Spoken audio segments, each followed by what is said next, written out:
Welcome back to another weekly update video. Overall, it was a quiet week. No major changes happened in terms of the capital value of the portfolio. We received income of $109.28 from the ETFs that pay semi monthly, and we will take a look at it shortly. In addition, we will also take a look at the total return for each ETF in the portfolio. While the total return for the overall portfolio is about 3% as of now, there is a great degree of variation for each individual holding's return. But first, let's take a look at the income we received last week. We received income payouts from Biggie, C Day, Q Day, and S Day. These are the four ETFs that pay semi monthly, hence, they have the regular tick mark, indicating that we received only half the amount for the month of August. Other ETFs have a green tick mark, indicating that we have received the full amount for the month of August.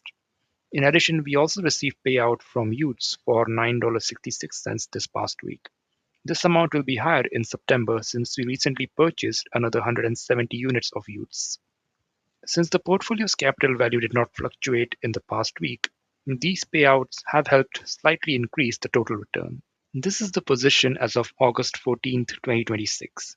We can see the total return of the portfolio is 3.35% as opposed to last week when it was 3.05%.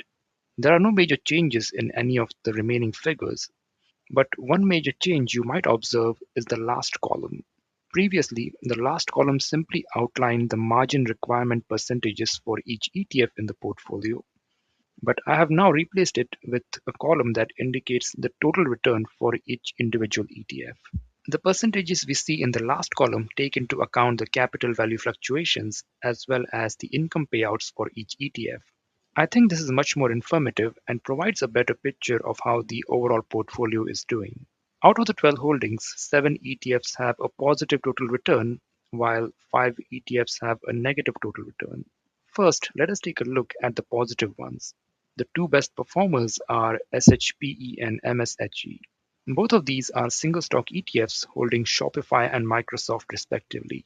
The vast majority of their return is unrealized gains, as we can see in the capital gain loss column, and they are greatly helping balance out the negative capital return from some of the other ETFs. I generally only buy single stock ETFs if I see that the underlying stock is either undervalued or oversold.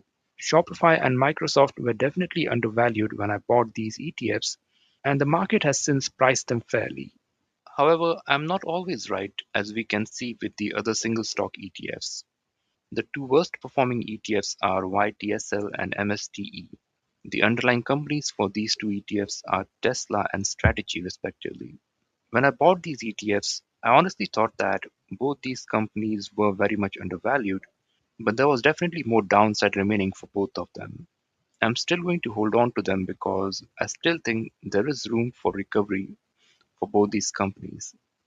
With Strategy, I think it is very much undervalued simply based on the amount of Bitcoin they hold and the future upside potential for Bitcoin.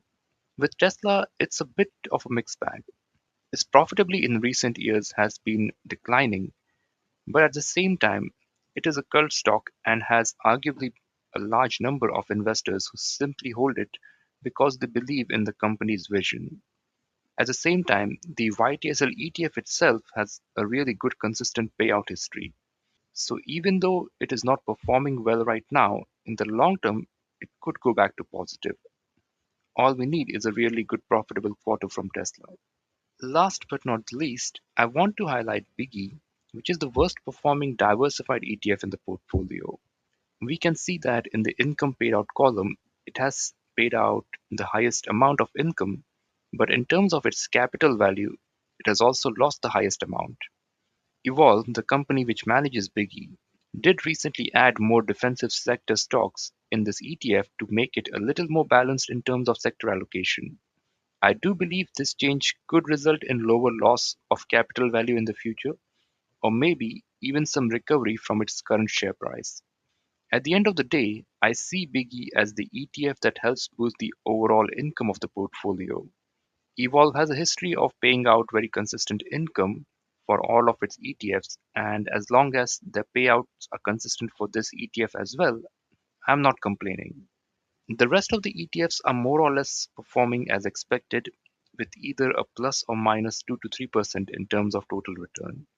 This is still a very new account, barely 4 months old, so there is still time for the negative performers to turn positive. With that, we come to the end of this video. Thanks for watching. I will see you all in the next one.